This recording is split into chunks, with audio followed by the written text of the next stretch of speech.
All right, so we are going to expect you guys to do a presentation. So I am going to go through a presentation example. The government type that I was assigned is Anarchy.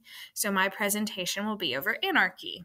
As you can see here, I've got the symbol for Anarchy and I've got my title slide prepared. We expect you guys to kind of have the same concept going on. So I'm going to start presenting as if I were presenting to the class. I have done my presentation on Anarchy. It was the government I was assigned. Anarchy is a system where there actually is no government. There is no one in control and there is no one with power. It is a system that believes that government systems can be harmful and they can hurt the citizens. It relies on people working together and helping each other out. It also relies on people managing themselves and doing the right thing because there is no government to enforce laws, to provide for people who do not have the money. So it requires a lot of people to help each other out and to manage themselves. Anarchy does not work on its own.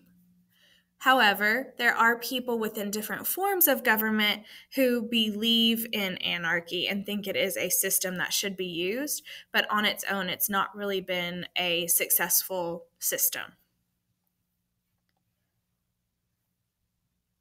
Simon Springer once said, "When I say anarchism, you hear chaos, violence, mayhem. When I say anarchism, I mean cooperation, voluntary association, and mutual aid." This connects back to people have to work together if this system were to really work. It would have to be a society where people helped each other out and managed themselves, did the right thing, and worked together.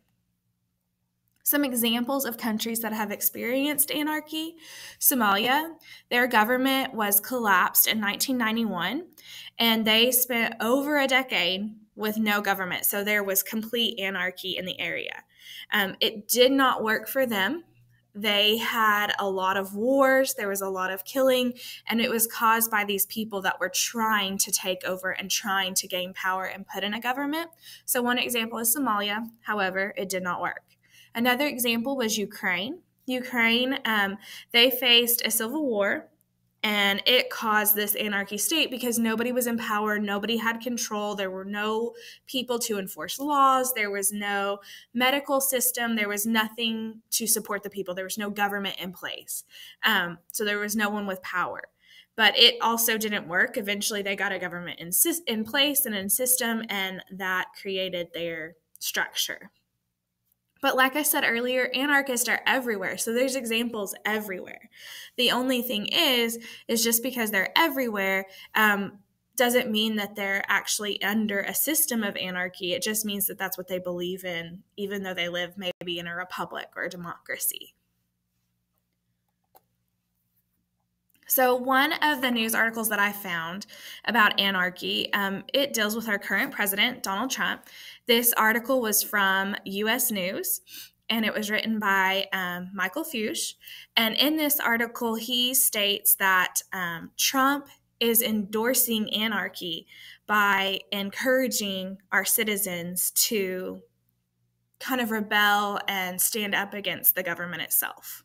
And so these principles that found our nation, he's convincing them to disengage with those and to deny those principles. And the author of this article stated that that is an endorsement of anarchy. Now, whether you agree with it or not, it's just an interesting concept to think about. The other news article that I found deals with Somalia. Like I said earlier, Somalia, they took out, I think in the early 2000s, they lost their government, but they've been trying to put some in. It's not been very successful. Research has shown that Somalia has one of the most corrupt governments in the world. They have received a lot of money to support their government.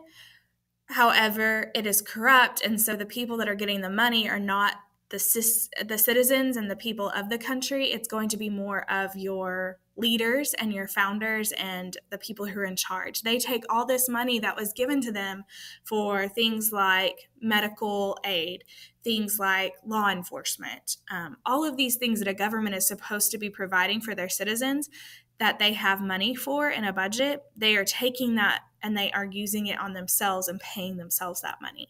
So in a way, Somalia has a government, it has a system, but not really. So it just kind of shows that for over a decade, Somalia dealt with anarchy, and here they are still struggling to get out of that system with no government and to put a government solidly in place.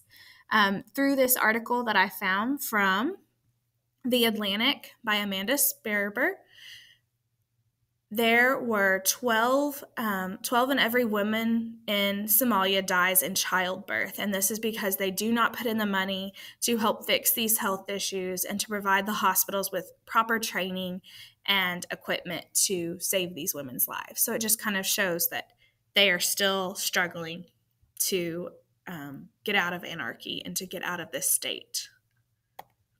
So here is my bibliography. This is something that you all will need on your presentations. You can see I quoted where I got my anarchy